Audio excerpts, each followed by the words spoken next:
Hello everyone. In this video, we are going to discuss about a lot of changes that SEBI has introduced for SME IPOs. Before starting the video, I would like to hear from you guys. What things do you check before applying for an IPO? Whether it's GMP, Grey Market Premium, or subscription status. So do let me know in the comment section. इसके अलावा भी आप और क्या चीजें check करते हैं. सबसे पहले डिस्कस करते हैं अबाउट सब्सक्रिप्शन स्टेटस की कि सब्सक्रिप्शन स्टेटस आखिर होता गया है. So suppose a company has demanded 1 CR. Okay, company ने 1 करोड़ रुपीस का डिमांड किया है आईपीओ के अंदर. Now there can be 3 scenarios. The first scenario can be applications जो आई हैं. The company has received applications worth rupees 1 CR. So this is called fairly subscribed या फुली सब्सक्राइब भी बोल सकते हैं हम इसको. सेकंड हो सकती है कि जरूरत से ज्यादा एप्लीकेशन आ गई है. से फॉर एग्जांपल यहाँ पे 2 CR की एप्लीकेशन आ गई है. Now this we call it as over subscription. इसको क्या बोलते हैं हम? ओवर सब्सक्रिप्शन बोलते हैं, क्योंकि हम तो 1 CR मांग रहे थे पर एप्लीकेशंस 2 CR की आ गई. So this is oversubscription. And the last one we are having is undersubscription. Suppose 60 lakh rupees ही आए. So this is undersubscription. So यहाँ पे 3 सिनेरियोज हो गए हैं. Now let's discuss about the SME IPO का subscription. तो यहाँ पे काफी सारे रीसेंट आप स्टॉक के नाम देख सकते हैं एसएमई आईपीओस के, और उनका यहाँ पे टाइम्स ओवर सब्सक्राइब्ड कितने हुए थे वो देख सकते हो. तो यहाँ पे देखिए आप, ये क्लोज टू 2000 टाइम्स का सब्सक्रिप्शन आ रहा है. यहाँ पे 1770, मतलब यहाँ पे 100-200% की तो बात ही नहीं हो रही है, सारे ही 500% से ऊपर के सब्सक्रिप्शन आप देख सकते हैं, राइट. सो ये एक बहुत ही हाई रिस्क लेके आ रहा है मैं कहूंगा, क्योंकि यहाँ पे बहुत जबरदस्त पार्टिसिपेशन आ रहा है, राइट. अभी एसएमई के अंदर क्या होता है ना, 2 चीजें होती है. एक तो जो रिस्क होता है वो हाई होता है, और जो रिटर्न होता है वो भी बनने की प्रोबेबिलिटी हाई होता है. तो this is a very basic concept of finance. जहां पे रिस्क ज्यादा होगा वहां रिटर्न भी ज्यादा होगा, जहां रिटर्न कम होगा वहां पे रिस्क भी कम होगा. तो ऐसे देखते हुए कि इतना जबरदस्त सब्सक्रिप्शन जो आ रहा है, सेबी ने काफी सारे न्यू एडिशंस किए हैं, क्योंकि रिटेल पार्टिसिपेशन का भी अच्छा खासा सब्सक्रिप्शन आ रहा था यहाँ पे, राइट. सब्सक्रिप्शन का मतलब, से फॉर एग्जांपल अगर मैंने 1 CR का डिमांड किया है और मेरा सब्सक्रिप्शन अगर 100 टाइम्स हो गया है, इसका मतलब मेरे को लोगों ने 100 CR का एप्लीकेशन मनी दे दिया है, राइट. बट मैं अलॉट तो अल्टीमेटली 1 CR ही कर सकता हूं. मुझे बाकी के लोगों को पैसा रिफंड करना पड़ेगा. कहने का मतलब वो नहीं खुलेगा, राइट, उनके आईपीओ. मैं पैसा तो सिर्फ 1 करोड़ का ही ले सकता हूं और शेयर्स में 1 CR के ही दे सकता हूं, राइट. इसका मतलब होता है over subscription. So over subscription क्या बताता है हमको कि हमारी कंपनी के शेयर्स की डिमांड कितनी है. अगर कोई शेयर 2000 टाइम्स सब्सक्राइब हो रहा है, मतलब लोग उसके लिए बहुत जबरदस्त डिमांड लगा रहे हैं, पर सप्लाई तो will remain the same at 1 crore, but the demand is of 100 crore. इसका सिंपल सा मतलब ये होता है, जितना ज्यादा ओवर सब्सक्रिप्शन होता है उतना ज्यादा शेयर के अंदर प्रॉफिट होने के चांसेस बढ़ जाते हैं. Now let's discuss about another company. NACDAC करके एक इंफ्रास्ट्रक्चर कंपनी है जिसका एसएमई आईपीओ आया था. एंड सरप्राइजिंगली यहाँ पे हम देख सकते हैं कि उसका टोटल सब्सक्रिप्शन 2200 टाइम्स से भी ऊपर चला गया था, राइट. जहां पे आप देख सकते हो रिटेल का भी 2500 था, नॉन इंस्टीट्यूशनल बायर का 4000 टाइम्स से भी प्लस था. तो ये बहुत सारी टर्मिनोलॉजीज होती है, qualified institution, non institutional buyers, retailers. अगर आप चाहते हैं मैं इसके ऊपर और वीडियोस बनाऊं, so do let me know in the comment section अगर आप ये सारी टर्मिनोलॉजी समझना चाहते हैं रिलेटेड टू द आईपीओ. तो यहाँ पे आप देख सकते हैं कि क्या पार्टिसिपेशन आ रहा है, किस लेवल का पार्टिसिपेशन आता है. Second criteria is grey market premium. Grey market premium का क्या मतलब होता है? देखो, इट इज अ इंडिकेटर कि आईपीओ के अंदर लिस्टिंग गेन होने वाला है कि नहीं होने वाला है. लिस्टिंग गेन मतलब अगर मेरा 100 रुपए का शेयर है, उसको मैंने लिस्ट करवाया तो 120 रुपए पे ओपन हुआ. So now this 20 rupees is nothing but listing gains. So एक इंडिकेटर बना दिया है ग्रे मार्केट प्रीमियम को. आज मेरा 100 रुपए पे शेयर का रेंज है, ठीक है, शेयर का इशू आया 100 रुपए का. अभी अगर इन्वेस्टर्स खुलने से पहले ही आज का आज ही मुझे 150 रुपीज देने के लिए तैयार है कि अगर तुम्हारा शेयर अलॉट हो गया, खुल गया, so will be paying you 150 rupees, right. Kind of a black market in nature, right, not exactly black market, इसलिए इसको क्या बोलते हैं? ग्रे मार्केट बोलते हैं. मतलब एंटिसिपेशन चल रहा है कि प्राइस कितने रुपए पे ओपन होने वाली. 100 रुपए का शेयर है, अब उसका ओवर सब्सक्रिप्शन इतना हो रहा है, उसकी डिमांड इतनी हाई आ रही है कि लोग उसके लिए और ज्यादा देने को तैयार है, क्योंकि पीपल आर फीलिंग कि ये तो और ज्यादा जाएगा, हो सकता है 200 पे जाए, 250 पे जाए, राइट। तो इसके लिए लोग ऑलरेडी एक प्रीमियम देने के लिए तैयार है, which is called as grey market premium. अच्छा, शेयर खुलने से पहले ही हमको ग्रे मार्केट प्रीमियम आने लग जाता है न्यूज के अंदर, so we can see that and predict that कि ये शेयर कितने पे खुलने वाला है। यूजुअली उसके आसपास ही खुलता है, still it is not 100% surety वाला इंडिकेटर। काफी बार ग्रे मार्केट प्रीमियम से भी डेविएशंस देखे गए हैं, राइट। सो अगर मैं इस एग्जाम्पल की बात करूं तो 100 रुपी का इज माई शेयर, 150 रुपी का मेरा लिस्टिंग गेन आ रहा है, तो कहने का मतलब 50 रुपी जो है ये ग्रे मार्केट प्रीमियम है। सो ये 100 का शेयर ही खुलने वाला 150 पे है, ऐसा इंडिकेशन जा रहा है। परसेंटेज के अंदर बात करें तो 50 डिवाइडेड बाय 100 कितना प्रीमियम मिल रहा है, डिवाइडेड बाय कितना मेरा इशू प्राइस था, तो हम यहाँ पे देख सकते हैं कि 50% का ग्रे मार्केट प्रीमियम चल रहा है। कहने का मतलब प्रॉफिट की पॉसिबिलिटी कितनी ज्यादा है। जैसे यहाँ पे हम हैप्पी फॉर्जिंग्स करके एक आईपीओ आया था, उसके अंदर देख सकते हैं 850 की यहाँ पे इशू प्राइस है, राइट। एक प्राइस बैंड होता है, आप हायर उसका पकड़ लो 850 रुपी।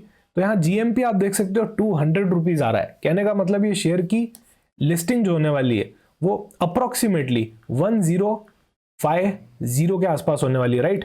850 प्लस 200, सो ये शेयर खुलेगा ही 150 पे। लोग आज ही इसके 200 रुपए ऊपर देने के लिए तैयार है। दिस शोज कि कितनी जबरदस्त डिमांड है, कितना लोग उसके लिए एक्सेस पे करना चाह रहे हैं। So these are basically the two indicators जो जनरली आईपीओ के अंदर सारे रिटेलर्स एंड और भी अदर जो भी कैटेगरीज होती है, राइट, QIBs एंड ऑल, वो सब चेक करते हैं बिफोर अप्लाइंग, राइट। अभी रूल्स पे बात करने से पहले ये समझना जरूरी है कि आखिर SME IPO होता क्या है, राइट, मेन बोर्ड होता क्या है। अभी डायरेक्टली रूल्स पे समझ में तो आएगा नहीं, राइट, कि SME क्या होता है, मेन बोर्ड क्या होता है। तो first let's understand what is an main board IPO and what is a SME IPO। सबसे पहले बात करें मेन बोर्ड की। ब्रॉडली सबको पता है कि main boards are large companies and SMEs are small and medium enterprises. Still let's get into the technicalities की क्या उसके प्रोविजंस हैं। मेन बोर्ड की बात करें तो minimum post issue paid up capital होनी चाहिए आपकी 10 CR की। So minimum post issue paid up capital अगर आपकी 10 CR की नहीं है तो आप मेन बोर्ड उसके अंदर ला ही नहीं सकते हो।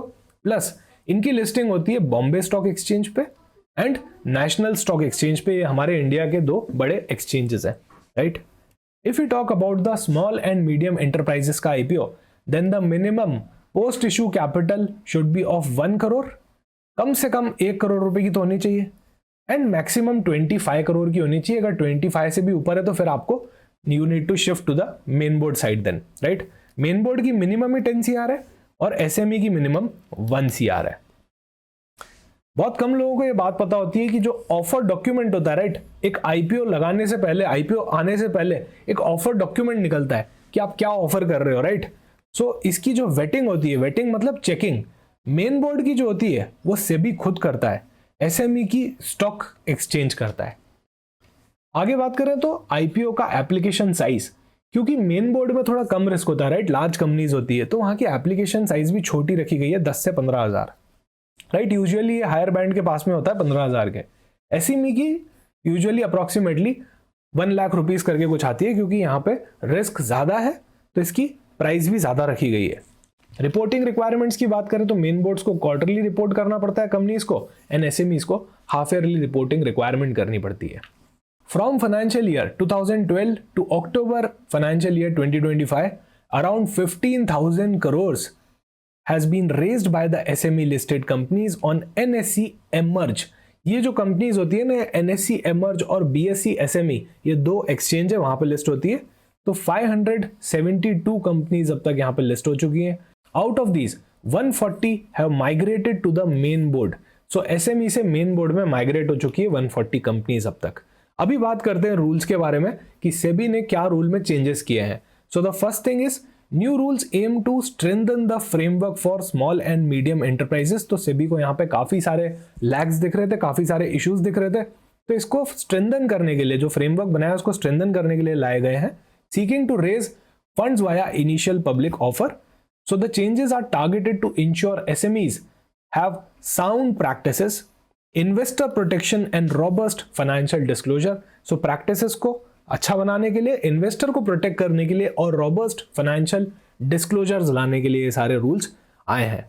फर्स्ट रूल की बात करें, राइट, सो यहां पे minimum IPO application amount increase to 2 to 4 lakh from 1 lakh. पहले 1 लाख का चल रहा था, इसको 2 to 4 की रेंज में यहाँ पे लाया जाएगा, ताकि जो छोटे इन्वेस्टर्स है राइट, जिनको ज्यादा रिस्क नहीं लेना चाहिए, उनके लिए किया गया है। एक्चुअली अमाउंट अगर बढ़ा देंगे एप्लीकेशन का राइट, सो यहाँ पे बहुत ज्यादा लोग नहीं पार्टिसिपेट करेंगे, सिर्फ वही लोग पार्टिसिपेट करेंगे जो रेगुलरली इतना अमाउंट ब्लॉक कर सकते हैं आईपीओस के अंदर।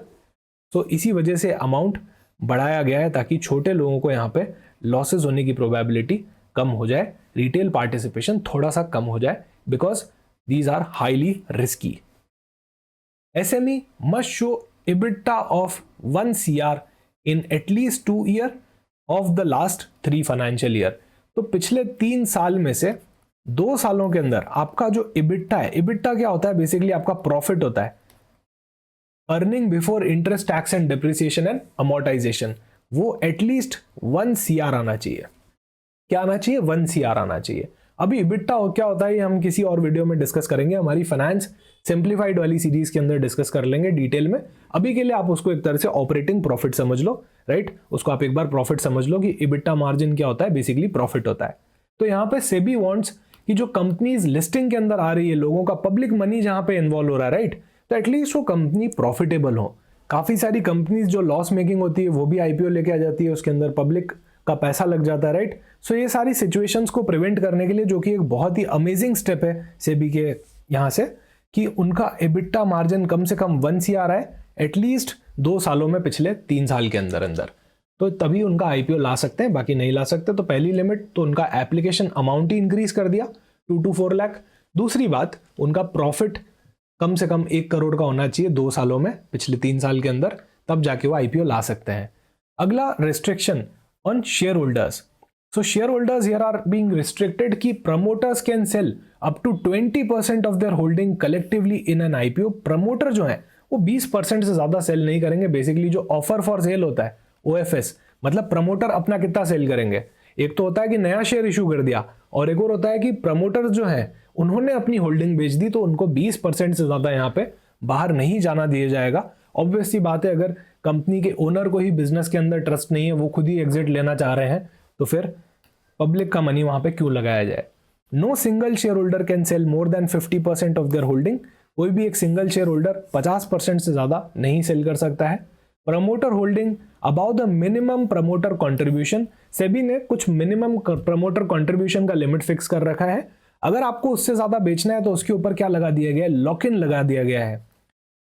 1 साल के अंदर अंदर आप हाफ बेच सकते हो, ये आपका लॉक इन है। उसके बाद 2 साल के अंदर अंदर रिमाइंडर वाला बेच सकते हो, जो आपका मिनिमम प्रमोटर कंट्रीब्यूशन के ओवर एंड अबाउ जा रहा है, यहां पे उसकी बात चल रही है। तो 1 साल का लॉक इन लग जाता है ऑन 50%, बचे हुए 50% पे 2 ईयर का यहां पे लॉक इन लगाया गया है। नेक्स्ट बात करते हैं आईपीओ प्रोसीड्स के रिस्ट्रिक्शंस के ऊपर।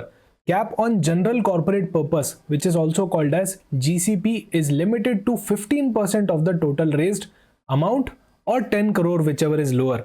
तो से सपोज आपका यहाँ पे इशू साइज जो था वो 10 CR का था, राइट? तो उसका 15% ही आप अब, यानी कि 1.5 CR ही अब आप क्या कर सकते हैं, जनरल कॉर्पोरेट पर्पस के लिए यूज कर सकते हैं, या फिर 10 CR whichever is lower, तो यहाँ पे 1.5 CR का अमाउंट आ जाएगा। Proceeds can not be used to repay loan from promoters, promoter group और रिलेटेड पार्टीज। तो जो भी प्रोसीड्स आप आईपीओ के अंदर लेके आ रहे हैं वो आप प्रमोटर का लोन चुकाने में यूज नहीं कर सकते, राइट? या प्रमोटर के ग्रुप को या फिर रिलेटेड पार्टी का लोन चुकाने के लिए यूज नहीं कर सकते। This means no more using of IPO fund to repay the promoters fancy holiday bills. Next is transparency and listing rules. So जो ड्राफ्ट रेड हियरिंग प्रोस्पेक्टस होता है DRHP for SME IPOs must be kept open for at least 21 days for public comments. Next is SMEs can remain listed on SME platform without migrating to the main board if they comply with the main board rules. तो अगर वो main board rules से comply भी कर लेते हैं तो वो SME पे ही, प्लेटफॉर्म पे ही, यानी कि NSE Emerge या फिर BSE SME पे ही लिस्टेड रह सकते हैं। और भी कुछ इंसाइडर ट्रेडिंग रूल्स के अंदर एक्सपांशन हुआ था। So the definition of unpublished price sensitive information to include 17 more items. Companies get a 2-day window to update the classification of UPSI, more flexibility in trading window closure requirements as well. Merchant banking regulations, तो काफी सारे merchant banking regulations के अंदर भी change आया था qualification and net worth requirements के अंदर। दो कैटेगरीज में यहाँ पे मर्चेंट बैंकर्स को डिवाइड कर दिया, category 1 and category 2। So the category 1 का minimum net worth should be 50 crore for all the eligible permitted activities. जो कैटेगरी 2 है उसका मिनिमम नेटवर्थ कितना होना चाहिए, 10 करोड़ होना चाहिए। And this category can not manage the main board equity issues, तो ये मेन बोर्ड इश्यूज को मैनेज नहीं कर सकती, मेन बोर्ड को करवाना है तो कैटेगरी 1 के पास ही जाना पड़ेगा। Must maintain 25% liquid net worth of the minimum requirement. Net worth requirement for custodians has been increased to 75 crore. custodians की requirement 75 करोड़ हो गई है अब नेटवर्थ की। रेवेन्यू क्राइटेरिया की बात करें, सो कैटेगरी 1 वाले जो मर्चेंट बैंक्स है, बेसिकली मर्चेंट बैंक क्या होता है ना, पूरा आईपीओ फैसिलिटेट करवाता है। सो 25 crore cumulative revenue in the last 3 years. Category 1 का 25 करोड़ का क्यूमुलेटिव रेवेन्यू होना चाहिए लास्ट 3 साल में। कैटेगरी 2 का 5 करोड़ होना चाहिए लास्ट 3 ईयर्स के अंदर। Non compliance may lead to cancellation of registration. Underwriting जो लिमिट है उसको भी बढ़ा दिया गया है 20 times the liquid net worth. So यहाँ पे एलिजिबिलिटी फॉर आईपीओस की बात करें तो small firms must demonstrate operating profit. यहाँ पे क्या किया है, ऑपरेटिंग प्रॉफिट, इबिटा मार्जिन की बात करिए कि कम से कम 2 सालों में तो प्रॉफिट हो पिछले 3 साल के अंदर से, तभी उनको एसएमई के अंदर लाया जाए, आईपीओ के अंदर लाया जाए। और जो आईपीओ का जो प्रोसीड्स आता है वो प्रमोटर के पास ना जाके कंपनी के यूज में आए। ऐसा ना हो कि प्रमोटर का लोन चुक जाए, राइट, पर बिजनेस के अंदर कोई काम नहीं आया पैसा। Alignment with broader SEBI goals, so this has done to improve the transparency and improve the accountability in the SME sector, aim to ensure investor confidence in SME IPO market. Real estate investment trust and infrastructure investment trust, तो ये दोनों bodies को भी कौन govern करता है, ultimately SEBI ही govern करता है। So the inter transfer of locked in units allowed within the sponsor group, तो जो स्पॉन्सर ग्रुप होता है उसके अंदर यहाँ पे इंटर ट्रांसफर को अलाउ कर दिया गया है। Defined common infrastructure for clarity, जो कॉमन इंफ्रास्ट्रक्चर का डेफिनेशन है वो भी डिफाइन कर दिया गया है। और दोनों ही entities can invest in unlisted equity shares of companies providing specific services like property management, तो जो भी कंपनीज है जो सर्विसेज प्रोवाइड कर रही है जैसे कि प्रॉपर्टी मैनेजमेंट हो गया, तो उनके अनलिस्टेड इक्विटी शेयर्स के अंदर भी दोनों ही बॉडीज इन्वेस्ट कर सकती है। Streamline disclosure requirement for small and medium REITs, तो इसके लिए भी डिस्क्लोजर का रिक्वायरमेंट यहाँ पे लाया गया है। Past risk and return verification agency, एक नई एजेंसी आई है, past return and risk verification agency. So the credit rating agencies जो है वो एक्ट करेंगी as past risk and return verification agency. नाम से ही समझ में आ रहा है कि ये रिस्क और रिटर्न दोनों को क्या करेंगी, वेरीफाई करेंगी, right, to verify the risk return metrics for SEBI regulated entities like investment advisers, research analyst, algorithmic traders. A recognized stock exchange will serve as past risk and return verification agency data center, and this entity will also operate on a pilot basis for 2 months. तो 2 महीने इनको pilot basis पे चला के देखेंगे कि क्या ये कर पा रहे हैं, कितना बेटर इंप्रूवमेंट आ रहा है in the analysis. Thank you so much for watching this video. मिलते हैं किसी और वीडियो में।